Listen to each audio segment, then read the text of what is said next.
ये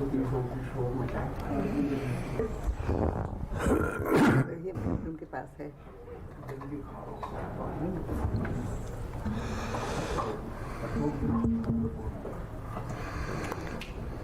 सत्यशील जी, हाँ जी।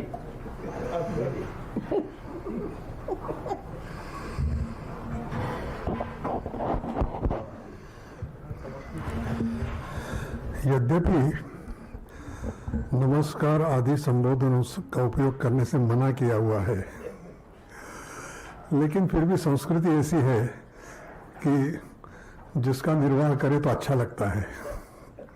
तो इसलिए सभी यहाँ उपस्थित सज्जनों, देवियों, संगीत रसिकों, विचारकों को मेरा नमस्कार।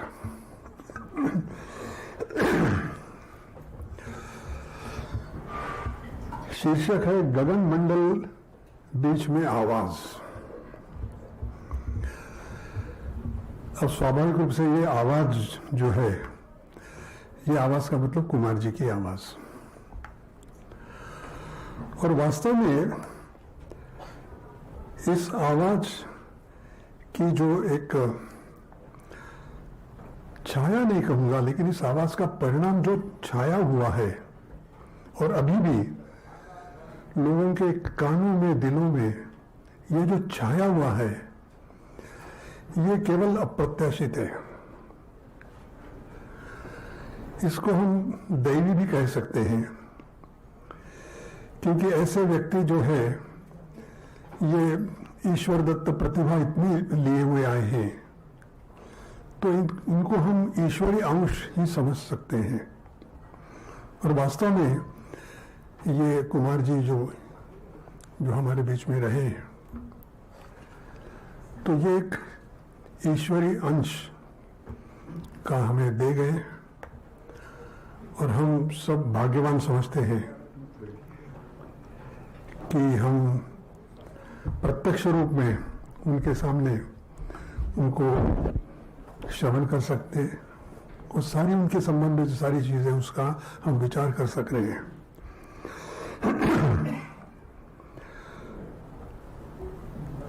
कुमार जी यद्यपि वो परंपरा जो मैं कहूंगा कि मेरी परंपरा है, इस परंपरा से संबंधित रहे हैं और उनके बारे में चर्चाएं अक्सर घर में होती भी थी।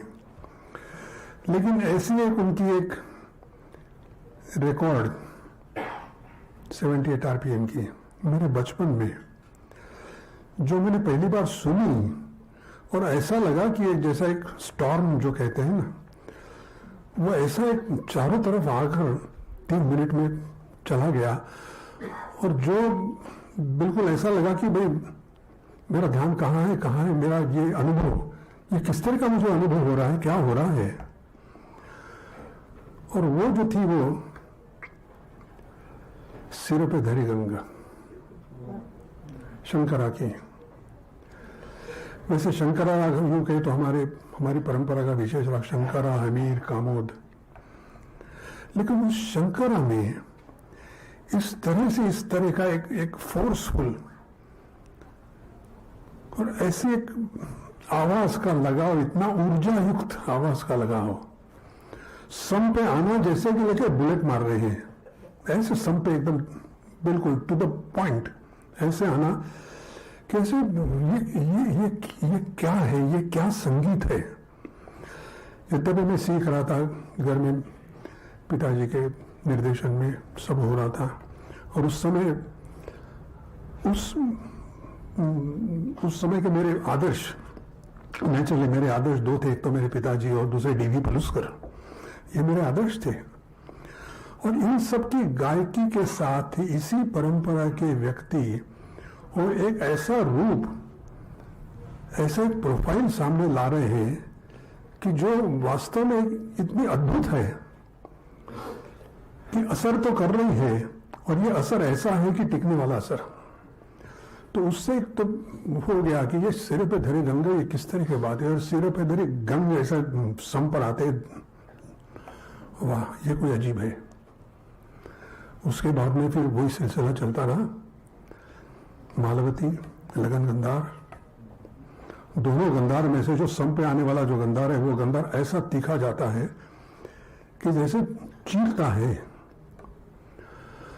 तो ये कोई अनुभव, ये बहुत ही अलग सा अनुभव, और यूं कहूं तो झकझोरने वाला अनुभव, ऐसा कि सारी अपनी संगीत के प्रति आपकी जो एक देखने की क्रिया है और बाकी जो एक अनुभूति है, उस अनुभूति को पूरा बदल डालने वाली, और ये भी एक अनुभूति है। तो इस तरह से शुरू हुआ और उसके बाद में विचार आगे बढ़ने लगा कि कैसा है, कैसा रूप है, इसके पीछे धारणा क्या है और किस तरह की धारणा है। विचार करते करते एक एक चीज जो है एक अपने आप को अनुभव होने लगी। सबसे पहली बात यह है कि कलाकार जो बनते जाता है, तो उस बनते जानते कि उसकी जो एक स्टेजेस जो होते हैं, तो सबसे पहले शिष्य की पहली स्टेज है अनुकरण, इमिटेशन। ये सबसे पहली चीज है और वो बहुत जरूरी भी है। गुरु कहते हैं कि मेरे साथ चलो, मेरे पीछे चलो, जैसा मैं गा रहा हूं वैसे गाओ, उससे आगे रास्ते खुल जाएंगे। बहुत जरूरी है अनुकरण। कभी कभी ये देखा जाता है कि शिष्य अनुकरण में इतने फंसे हुए हैं कि आगे बढ़ ही नहीं पाते हैं, और फिर प्रति सो एंड सो, प्रति सो एंड सो, प्रति, ये प्रति जो नाम शुरू में जो लगता है प्रति, उस पर वो धन्यता मान लगते हैं कि हाँ मैं मेरे बिल्कुल गुरु जैसा ही हूँ, गुरु हूँ, गुरु का ही, इस तरह। तो एक तरह से आगे समझते कि आगे ज्यादा वही एक रुकावट हो जाती है। पहली स्टेज तो इमिटेशन है। दूसरी स्टेज मैं कहूँगा इंस्पिरेशन, कि हम जो सीख रहे हैं, हम जो गा रहे हैं, वैसे और लोगों ने क्या किया है, कैसे किया है, और किनकी कौन सी चीजें हमें प्रभावित करती हैं। इंस्पिरेशन ये बहुत जरूरी बात है। तीसरी बात है इम्प्रोवाइजेशन, कि ये सब है, हम क्या कर सकते हैं इसमें। और उसके बाद आखिरी स्टेज है इनोवेशन, जहां पर कुमार जी पहुंचे और बहुत जल्दी पहुंचे। उन्होंने ये सारी स्टेजेस जो है वो सब लांग करे आगे चल गए इनोवेशन। और ये इनोवेशन जो है ये इतनी आसानी से नहीं होती है, बल्कि ये मेरा निरीक्षण है कि जितने सारे घराने हुए हैं, ख्यालियों के जो घराने हुए, उसके जो उद्गाता रहे हैं प्रमुख, इन्होंने सारों में इनोवेशन किया है। इनोवेशन से ही ये बातें बन चुकी है। इनोवेशन से ही नए रास्ते आगे निकल आते हैं। इनोवेशन से ही नई नई दिशाएं सामने आती हैं। अब ये इनोवेशन होते हैं, सारे के सारे इनोवेशन कहे जाने वाली चीजें सारी की सारी ये यशस्वी होती हैं, ऐसी भी कोई बात नहीं है। But I would say every failure is a step towards success. और आगे चलते रहने की और उसका एक मादा रखने के लिए कि मुझे आगे बढ़ना है, मुझे और भी एक्सपेरिमेंटेशन ये करते रहना है। तो मैं कहूँगा कि कुमार जी का ये पूरा जीवन और उनकी एक सांगीतिक यात्रा इस तरह से एक ऊर्जा युक्त रही है। और इनोवेशन हर समय पर उन्होंने एक्सपेरिमेंटेशन और इनोवेशन किए, और उसके जरिए से सारे नए नए रास्ते उन्होंने अपने संगीत के दिखाए, नए नए रूप हमारे संगीत के उन्होंने सामने लाए, जिससे हम इतने मतलब ये नहीं कहूँगा कि अनभिज्ञ थे, लेकिन जो हमारी एक अनुभूति का एक हिस्सा नहीं था, तो उन्होंने सामने लाया कि ये भी है, ये भी है। और ये सारे परंपरा में रहते हुए, शुरुआत उनकी परंपरा से हुई, परंपरा में रहते हुए, और परंपरा में रहते हुए बहुत जल्दी ही उनके सामने आ गया कि ये परंपराएं की सीमाएं ये हैं। तो परंपराओं को सीमाओं से अपने आप को बांधकर न रखते हुए अपने आप को उन्होंने, ये मैं कहूँगा, लिबरेट किया। और ये लिबरेशन की बात है, ये बहुत उनके करियर में हुई, और मैं कहता हूँ जल्दी से ही हुई, जिससे कि उनको आगे वाला इतना बड़ा कार्यकाल जो उनका रहा है, वो उनके लिबरेशन के अलग अलग उनके एक्सपेरिमेंटेशन बनते चले गए हैं और लोगों के सामने लाए उन्होंने। ये भी है, और ये जो लिबरेशन हुआ है ये बहुत ही अद्भुत ऐसा रहा है। और हमारे वैसे कला इतनी विस्तृत है, इसका इतिहास इतना बड़ा है, इतनी परंपरा इतनी सशक्त है परंपरा, कि जो इतनी सदियों से, इतने शतकों से वो चली आ रही है, जीवंत परंपराएं हैं। और इससे परंपराओं के सब होते हुए भी एक लिबरेशन की जैसी, एक स्वतंत्रता वाली एक परंपरा की नींव कुमार जी ने सामने रखी। अब ये नींव, ये परंपरा अपने आप में कैसे बनेगी, आगे कैसे चलेगी, ये तो समय ही बताएगा। लेकिन उन्हें सामने दिखा कि ये भी एक है, और इनके बारे में कहा गया कि ये एक अलग घराना हो सकने की, ये घराना होने की इनमें क्षमताएं मौजूद है। और मैं मानता हूं कि हाँ है, ये अलग से घराना भी बन सकता है। अब जैसे वामनराव जी ने सामने देखा कि 3 पीढ़ियों के बाद में घराना स्थापित होता है। घराना शुरुआत तो होते हैं बहुत सारी एक्सपेरिमेंटेशन से, घराना होने की क्षमताएं कहीं में होती है, लेकिन जब हम कहते हैं कि घराना स्थापित हुआ तो 3 पीढ़ी से वो घराना फिर स्थापित माना जाता है। अब चलिए, ये समय की बात है कि ये भी घराना स्थापित हो जाएगा, एक नया पैमाना हमारे संगीत को मिल जाएगा। और इससे आगे बंदिश के प्रकारों की, क्योंकि जब बंदिश के बारे में कहा गया कि बंदिश एक रागों को पहनाने के जाने के लिए वस्त्र है, बिल्कुल सही है। बंदिश एक ऐसा एक मैं कहूंगा कि ऐसा एक फॉर्म है कि जो सामने आता है। संगीत तो स्वर और लय से संगीत बनता है, लेकिन स्वर है, लय है। बंदिश, ये तीसरा पैमाना बहुत जरूरी होता है कि जिसके संगीत का एक कॉन्क्रीट रूप, जो हमारा आकृति, ये हमारे सामने आती है, और वो बंदिश के माध्यम से सामने आती है। और इन्हीं से बंदिश के अलग अलग प्रकारों से ही, और उनके अलग अलग स्वर और लय, इनके मिलाप से ही अन्य यूं को घरानों बनो, स्टाइल्स कहो या इस तरह के, ये निर्माण हुए हैं। ये तो इतिहास है और ये क्रिया चलती आ रही है। तो ये जो बात है, अब स्वर को देखेंगे तो स्वर के अनेक अनेक आयाम कुमार जी ने ऐसे खोजे हैं और ऐसा उनका उपयोग किया है जो कभी इससे पहले मैं समझता हूं कि सामने नहीं आया था।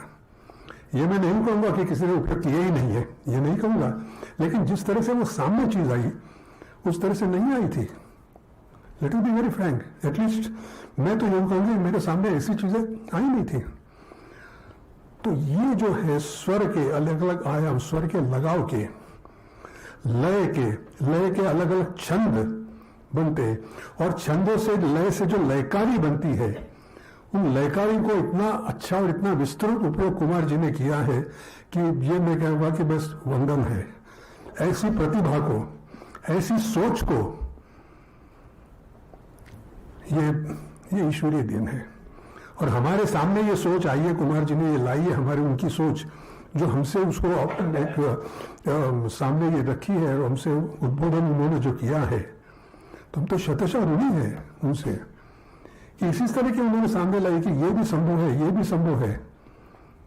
अब उसके बाद में जब चलो राग की तरफ आते हैं, राग भी एक बंदिश है, स्वरों की विशिष्ट रचना है राग। अब उस रचना के भी अलग अलग आयाम, रागों में जो स्वरों का प्रयोग होता है, विशिष्ट स्वरों से राग बनते हैं, विशिष्ट स्वर संगति से राग बनते हैं, विशिष्ट चलन जो होता है उससे ये राग बनते हैं। मतलब ये तो सामान्य अनुभव की बात है कि 3 प्रकार की चीजें होती हैं राग की। एक तो स्वर संगति और चलन। लेकिन इन तीनों चीजों को लेकर राग के अनेक रूप कैसे बनते हैं, कैसे बन सकते हैं, ये उन्होंने दिखाया है। ये उनकी सोच, उनकी विजन, ये उनकी रही है। और ये बहुत ही, मैं तो यूं कहूंगा कि आंखें चकाचौंध करने वाली है। ये तो मेरा एक अनुभव है। मेरे एक वरिष्ठ गुरु बंधु जो कुमार जी के डाई हार्ड फैन, यूं कहूंगा, नाम सुना होगा, वो खुद भी रचनाकार है, पंडित शंकर अभ्यंकर। वो हमारे घर में रहकर ही पिताजी से संगीत सीखे, गुरु शिष्य परंपरा में। मैं छोटा था तब से, मैं, हालांकि मुझसे बड़े हैं, उनका लगभग 10 साल बड़े हैं, लेकिन यूं कहूँगा कि उन्होंने मुझे अपने कंधों पर ले लिया, मैं छोटा था, और वो कुमार जी के डाई हार्ड। तो जब भी मौका मिला हाथ में हारमोनियम लेकर, ये देखो ये कुमार जी की ये रचना है, इसको अपने आनंद के लिए, और मैं तो सोता रहता, सामने बैठा का मैं देखता था, अच्छा ये है, ये ऐसा है, ये सारी बारीकियां उन्होंने मुझे बताई है कुमार जी के गाने की। अब मैं तो आई वॉज ग्रोइंग अप, तो लेकिन सारी उन्होंने बताई कि ये ऐसे देखिए ये है। उन्होंने उनकी रचनाएं जो है, शंकर अभ्यंकर जी की रचना, उनके ऊपर पूरी तरह से 100% कुमार जी की छाप है, आप जानते हैं। और उनको उन्होंने जो किताब प्रस्तुत मतलब प्रकाशित की, उसके प्रकाशन के लिए कुमार जी को बुलाया था उनके हाथ से। उन्होंने कुमार जी भी बड़े खुश होते, मतलब जैसे रचना गया था, जब उनका मुलाकात होता वो सुनाते कि ये मेरी रचना है, ये आपसे प्रभावित है। कुमार जी ने भी अपने कार्यक्रम में शंकर अभ्यंकर जी की 2-3 रचना गाई है। और इससे बड़ा मतलब भाग्य किसी शिष्य का, जो अपने आप को शिष्य मानता है, नहीं हो सकता इतना बड़ा भाग्य। तो ऐसे में इतनी बारीकियां और ये सारे की चर्चा हमारी चर्चा होती, तो उन्होंने, अब आगे भी देखता रहा मैं, हमारा पूरा संगीत जो है ये एकल प्रस्तुति का संगीत है। एकल प्रस्तुति हमारे यहाँ युगल या वृंद ऐसी प्रस्तुतियों की ऐसी कोई हमारी परंपरा नहीं है। एकल प्रस्तुति, एक कलाकार प्रस्तुत करेंगे, संगतकार बैठे वो सपोर्टिंग रोल में आगे आते हैं, सपोर्ट करते हैं, लेकिन आगे जाने वाला देखने वाला एक व्यक्ति होता है। तो वो व्यक्ति की सोच, अब कलाकार हम देखते हैं कि कलाकार बहुत से थे, जैसे मैंने कहा कि इमिटेशन करते हैं, इम्प्रोवाइजेशन होता है एक्सेट्रा, लेकिन कलाकार की उसकी अपनी बातें क्या होती है जो ईश्वर ने उसको दी है। सबसे पहले आवाज, कलाकार की अपनी आवाज है और वो आवाज यूनिक आवाज है, ये उसकी अपनी आवाज है, किसी और की आवाज नहीं है। मैं मेरे बारे में कहूंगा तो ये मेरी आवाज है, किसी और की आवाज नहीं है। अब मेरी आवाज की क्षमताएं क्या है, उसकी लिमिटेशंस क्या है, उसकी स्ट्रेंथ क्या है, ये जान लेना, ये मेरा सबसे पहला वॉइस कल्चर है। और ये गुरु के निर्देशन में ये होता है। अब ये वॉइस कल्चर जब हम जाते हैं कि मेरी आवाज है, उसकी ये क्षमता है, उसकी ये लिमिटेशंस है, तो हमारे गुरु जी ने हमें बताया कि सबसे पहले लिमिटेशन देखो, आपकी लिमिटेशंस क्या है, उन लिमिटेशंस को दूर करने का प्रयास करो, जो कमियां हैं उनको दूर करने का प्रयास करो। उसके लिए भी एक एक्सरसाइजेस है, जैसे वॉइस कल्चर की एक्सरसाइज है, उसके लिए कोशिश करके कमियों को दूर करने का प्रयास करो। सारी कमियां दूर नहीं होगी, नोबडी इज परफेक्ट। जो कमियां दूर नहीं होगी उसको छिपाने का प्रयास करो, ये लागे सामने आए नहीं। आप जानते हो कि ये मेरी आवाज की कमियां, ये मैं कर नहीं सकता हूं, इस तरह से मैं जा नहीं सकता हूं, मालूम है, तो जाना ही नहीं है।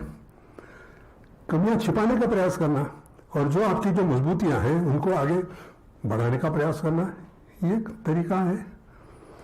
इस तरह से चलो तो एक आवाज अपनी। दूसरी चीज होती है सोच,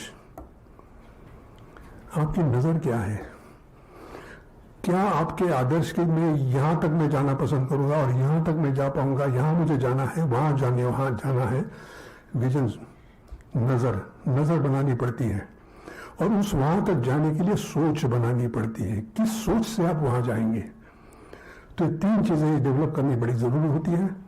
अब ये 3 चीज डेवलप करते समय योग्य इंस्पिरेशन के लिए सामने अगर उदाहरण है तो वो बहुत आपको मदद करते हैं। और मेरा ये मानना है कि ऐसा एक प्रमुख उदाहरण कुमार जी का है, बहुत प्रमुख उदाहरण है।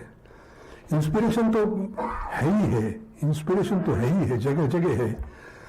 अब इसके पहले जो वक्ता बोले उन्होंने अलग अलग उनके जो बातें हैं इंस्पिरेशन की, उनका उल्लेख किया है। इस तरह से उनकी इंस्पिरेशन हो गई, इस तरह से इंस्पिरेशन हो गई, तो ये तो है ही है। और कुमार जी के बारे में तीसरी बात मैं ये कहूँगा कि उन्होंने अपनी आवाज़ का इतना अच्छा, ये तो बड़ा छोटा शब्द है, लेकिन इस तरह से विविधांग उन्होंने अपने उपयोग किया है कि ये जो उनकी आवाज़ की जो पुकार है वो कहाँ से कहाँ तक जाके पहुँच गई है। और यही है गगन मंडल बीच में आवाज़, ये उनकी आवाज़, उनकी पुकार है, वो कहाँ से कहाँ पहुँच गई है। एक अपनी अंतरात्मा होती है, उससे पहले नाद। मैं मानता हूं हमारा संगीत जो है ये वैश्विक संगीत है, ये विश्व से जुड़ा हुआ है। राग और ताल, ये जो संकल्पनाएं हमारी है, ये विश्व के किसी भी संगीत पद्धति में नहीं है। और उसके साथ साथ और एक संकल्पना है आवर्तन। ये आवर्तन संकल्पना से हम पूरे विश्व के साथ जुड़े हुए हैं। सारा विश्व आवर्तन में चलता है। पृथ्वी सूर्य के साथ आवर्तन करती है, परिक्रमा लगाती है, आवर्तन। Coming back to one, starting over again, coming back to one. हमारे राग भी आवर्तन में जाते हैं। आप राग का आप आरोह करिए, अवरोह करके पहले सा पे वापस जब तक नहीं आएंगे राग की पूर्ति नहीं होगी। ताल की भी वही अवस्था है। धादिन दिंदा धादिन दिंदा धातिन तिंता तादिन दिंदा हो गया नहीं, धातिन तिंता तादिन दिंदा, पहले धा बजाओ, आवर्तन पूरा करो, तब वो ताल कहलाएगा, वरना वो ताल नहीं कहलाएगा। तो जो आवर्तन की जो बात है, उस आवर्तन के साथ में जो हमारे अलग अलग ये धारणाएं हमारे संगीत की, वो यूनिक है, विश्व के किसी भी संगीत पद्धति में नहीं है। और इसी वजह से हमारे संगीत ये प्रकृति के साथ जुड़े हुए हैं, हमारे राग प्रकृति के साथ जुड़े हुए हैं, हमारे समय रागों के प्रकृति के साथ जुड़े हुए हैं। तो ये सारा जुड़ाव है और उसका माध्यम, प्रस्तुतिकरण का माध्यम आवाज है। तो ये आवाज और उसकी पुकार, उसको हम ये इस तरह से देख सकते हैं कि आत्मा, अंतरात्मा, अंतर्नाद और ब्रह्मनाद, या नाद ब्रह्म कहो, ब्रह्मनाद, जो नाद बाहर है और जो नाद हमारे अंदर में है, उसका एक तालमेल, तादात्म्य होना है। वो किस तरह से तादात्म्य कौन कैसा स्थापित करता है, इसके ऊपर उसकी एक सोच, उसकी क्षमता है, उससे स्थापित होता है। और मेरा मानना है कुमार जी ने ये आवाज की ये तारतम्य है जो है ये स्थापित किया हुआ, वो अप्रतिम रूप से स्थापित किया हुआ है। इस वजह से उनकी आवाज की पुकार हमारे हृदय तक पहुंचती है, यहाँ परिणाम करती है। ऐसा नहीं कि आवाज है, पुकार में चलो गई और विलीन हो गई, हवा में विलीन हो गई, हमने यहाँ से सुनी, यहाँ से निकल भी गई, हो गई। नहीं, ये टिकने वाली आवाज है, इसका परिणाम टिकने वाला है, इसका परिणाम हमारे हृदय पर परिणाम करता है। और इसका परिणाम सिर्फ करता नहीं है, टिकता है आगे तक। याद आई थी उसकी, जरा सा हो गया कि हाँ उसकी याद आ गई, ये आ गया, ये याद आ गई उनकी। और ये जो एक शाश्वत जो परिणामकारी चीज है, ये मैं समझता हूं उनकी बहुत बड़ी देन है। यूं भी कहूंगा उनके हम सब पर या सब आने वाली पीढ़ियों पर और सब पर उनके उपकार है कि उन्होंने ऐसी एक चीज हमें दिखाई है, दी है हमारे सामने कि ये अनुभूति है, ये हमारे रागों की अनुभूति है, ये हमारे सुरों की अनुभूति है, ये लय की अनुभूति है। अलग अलग लयकार्य किस तरह से करके लयकार्य का एक आघात जो सामने, जिसको हम सम कहेंगे, लेकिन जो आघात है, लयाघात है, उस आघात को हमने अवगत कराया है। वो अनुभूति दी है, वो अप्रतिम अनुभूति है। और इसी वजह से जो है, अब हम कहते हैं कि उनके समकालीन जो कलाकार थे, और मैं ये तुलना भी करना चाहूंगा कुमार गंधर्व जी और डी वी पलुस्कर जी, तुलना करना चाहूंगा। डी वी पलुस्कर जी की आवाज अप्रतिम दैवी आवाज, उनका बर्ताव रागों का आदर्श रूप में, और इस तरह के उनका परिणाम, मैं ये सोचता हूं कि उनका जो परिणाम है, वो परिणाम हमारे हृदय पे आता है, हृदय में समाविष्ट होता है, जिसका आनंद हमें मिलता है। लेकिन कुमार जी के आवाज और वो बर्ताव, ये उनका हृदय से बाहर निकला हुआ है, हृदय से बाहर निकला हुआ है। अंतर्नाद या अंतरात्मा की उनकी आवाज निकली है और हम तक आती है और हम पर असर करती है। और ये आवाज आत्मा की आवाज, वो भी आत्मा की आवाज है, वो आत्मा हमारे अंदर आती है और हम पर असर करती है। दोनों की देखिए कैरेक्टरिस्टिक बिल्कुल अलग अलग है, दोनों ही अपने आप में दैवी पुरुष है, लेकिन ये एक अंदर से बाहर जाती, बाहर से अंदर आती है। एक की यात्रा यहां से वहां है, एक की यात्रा यहां से यहां है यात्रा, लेकिन आनंद तो हुई है। उसी आनंद से हम अनुभूत होते हैं। प्रकार अलग अलग है तो क्या हुआ, विविधता, यही हमारी एक खूबी है। कला में विविधता, सारे हमारे अनुभव में विविधता, ये विविधता हमारी एक जीवंतता की पहचान है। तो इस तरह की विविधता और इस पुकार आवाज का लगाव, वो हम देखते हैं किशोरी आमोणकर, उनकी आवाज के लगाव का देखिए, आई वुड से दैट उनकी आवाज का लगाव बाद में जिस तरह से होता रहा है, वो बाद में जो उनके आवाज का लगाव होता रहा, it was influenced by Kumar ji. Kumar ji से प्रभावित, कुमार जी के आवाज के लगाव से प्रभावित होते हुए उन्होंने अपने आवाज के लगाव का उनका परिवर्तन दिखाई देता है। और ये जो है इंस्पिरेशन है, ये सब दूर होती है। कुमार जी के आवाज की जो है, आवाज के तरीका, आवाज के लगाव का तरीका, वो भी मैं मानता हूँ उसकी इंस्पिरेशन कहाँ कहाँ से मुझे दिखाई दी। रहमत खां की आवाज, उनके पुराने रिकॉर्ड्स है और सबसे प्रसिद्ध रिकॉर्ड उनका भूप है, भूप का रिकॉर्ड। उनकी आवाज की लगाव देखिए। उसके बाद में इसी तरह के, उसी मोल्ड में समझिए, इसी तरह के आवाज के लगाव हम देखते हैं ओमकार नाथ ठाकुर, उनकी आवाज की लगाव। इसके बीच में और एक कड़ी है, अब्दुल करीम खां, उनकी आवाज की लगाव। रहमत खां, अब्दुल करीम खां, ओमकार नाथ ठाकुर, कुमार गंधर्व। देखिए, कहीं ना कहीं आपको एक रेशा लिंक जरूर मिल जाएगी। ये नहीं कहता हूं मैं ये इमिटेशन था, बिल्कुल नहीं कहूंगा। हालांकि कुमार गंधर्व जी की यात्रा जो शुरू हुई बचपन के साथ, वो अनुकरण के साथ शुरू हुई। बड़े बड़े लोगों के ये करते हैं अनुकरण, लेकिन वो अनुकरण मतलब नकल करना है, ये नहीं है। उनकी जो एक मूल एक बात जो है, उनको ग्रहण करना और उस समय उनको सामने दिखाना, प्रदर्शन करना उसका। तो वो चीज एक तरफ है। और उसमें आवाज के लगाव का जैसे जैसे उनके जैसे बढ़ते गए उनको, और जैसे आवाज का लगाव स्थिर हो गया, तो ये सॉरी, ये जो लिंक है ये सामने आने लगा है कि हाँ ये लिंक है आवाज के लगाव का। और ये आवाज का लगाव का कितना असरदार होता है ये हम देखते हैं। रहमत खां की आवाज का उनका कितना असरदार है। अब्दुल करीम खां की आवाज, अब्दुल करीम खां के पुराने रिकॉर्ड मैंने सुने हैं, उनके अर्लियर करियर के रिकॉर्ड सुने हैं, और वो पूरे ऐसी तान क्रिया और ये पूरे, मैं कहता हूँ 100% ग्वालियर गायकी, 100% ग्वालियर गायकी रिकॉर्ड्स मौजूद है अब्दुल करीम खां के 1905 एग्जैक्टली। मैं तो बल्कि कह रहा था 1902 के बाद ही, तो वो रिकॉर्ड मौजूद है हमारे पास, रिकॉर्ड कलेक्टर के पास हो सकते हैं। टोटली ग्वालियर गायकी। मैंने सुना तो ये कि कैसे बढ़िया से ग्वालियर, कैसे तानों का ये है और अलग अलग तरह के ताने और सट्टे के ताने और ये ऐसे सम पे आने का तरीका, खुली आवाज पूरे ग्वालियर का। बाद में उन्होंने चेंज कर दिया अपने सर।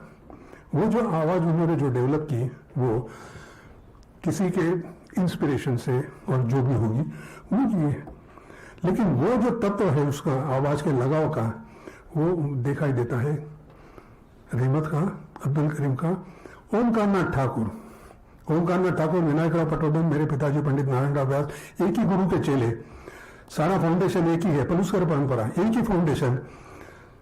उसमें एक और एक नाम था वामनराव पांडे। मेरे पिताजी बताते थे जब संगीत के कार्यक्रम होते तो सिंध कराची, वहां पर ये सिंधी लोग हंडा, एक बहुत बड़ा आयोजन होता था होली के अवसर पर। तो हंडा होता था और 8-8 दिन का संगीत महोत्सव, सब जगह से लोग आते थे, सबको बुलाते थे। और वहां पर उनकी फरमाइश जरूर रहती थी, आप जुगलबंदी कहो, तिगलबंदी कहो, जुगलबंदी, चारों एक ही पलुस्कर जी के चारों शिष्य उनको करते हैं, आप एक ही शिष्य, एक ही गुरु के, आप एक साथ मंच पे बैठ के गायन कीजिए। ओमकार नाथ ठाकुर, विनायक राव पटवर्धन, नारायण राव व्यास और वामनराव पाध्याय, चारों मिलकर स्टेज पर बैठते थे और शुरू करते थे। स्थायी अंतरा बिल्कुल एक जैसे, कहां सांस लेना, कहां सांस छोड़ना, किस तरह के लयकार, सारा एक ही जैसा स्थायी अंतरा। ये फाउंडेशन है, ये घराना है। और उसके बाद हर एक की अपनी अपनी अलग इमारत, नहीं है कि इमारत अलग अलग, ये अलग अलग इमारत अपनी आवाज से, अपनी सोच से। इसमें मैं क्या कर सकता हूं, इंस्पिरेशन के साथ साथ इनोवेशन, ये इम्प्रोवाइजेशन, मैं क्या कर सकता हूं, मेरी आवाज के साथ मैं क्या कर सकता हूं, सबकी अलग अलग इमारत। तो ये उदाहरण मौजूद था। और उसके बाद तालियों की ऐसी बौछार पड़ती थी, देखिए ये परंपरा का ये दर्शन। तो इसी तरह के परंपरा में इसकी दीक्षा मिली हुई BR देवधर जी के गुरुकुल में कुमार जी को दीक्षा मिली और उन्होंने सारा ये करा, उसके बाद में उन्होंने अपना मार्ग चुना कि ये मेरा मार्ग है, इसमें ना कोई इमिटेशन है, इंस्पिरेशन जरूर है, इम्प्रोवाइजेशन तो है ही है, और साथ में इनोवेशन, ये उन्होंने किया। और उसकी महत्ता हम जब उनको यहाँ बैठकर उनको स्मरण करते हैं, उनका गुणगान करते हैं, उस गुणगान के ऐसे ही नहीं कोई गुणगान करते हैं और ऐसे ही नहीं होता ये, उसके पीछे ये उनकी जो उन्होंने जो हासिल किया है, उन्होंने सामने हमारे सामने जो रखी है बात अपनी गायकी की, वो अद्भुत है, अनूठी है। आगे आने विद्यार्थियों के लिए इसमें हो सकता है रिसर्च करने के वालों के लिए इस बात को ये प्रेरणा देगी कि ये चीज़ है, और कोई आगे चलता है, कोई इससे इंस्पायर होता है तो आगे चलेगी। और ये घराना स्थापित होगा नहीं होगा, जब भी होगा, कैसे होगा, क्या होगा, तो समय की बात है। लेकिन इंस्पायर करने वाली बातें हाँ है, इस गायकी में बहुत है इंस्पायर करने के वाली। इस गायकी स्वाद लेकर नए नए रास्ते चुनने की और रास्ते दिखाई देने की, करने की बहुत ही गुंजाइश है। और ये है हमारी परंपरा है। आप चाहे घरानों की परंपरा करिए, आप परंपरा, हमारे जो हेरिटेज धरोहर चली आ रही है उसकी परंपरा देखिए, ये हमारी शक्ति है, ये हमारे संगीत की शक्ति है, हमारी संस्कृति की शक्ति है। धन्यवाद।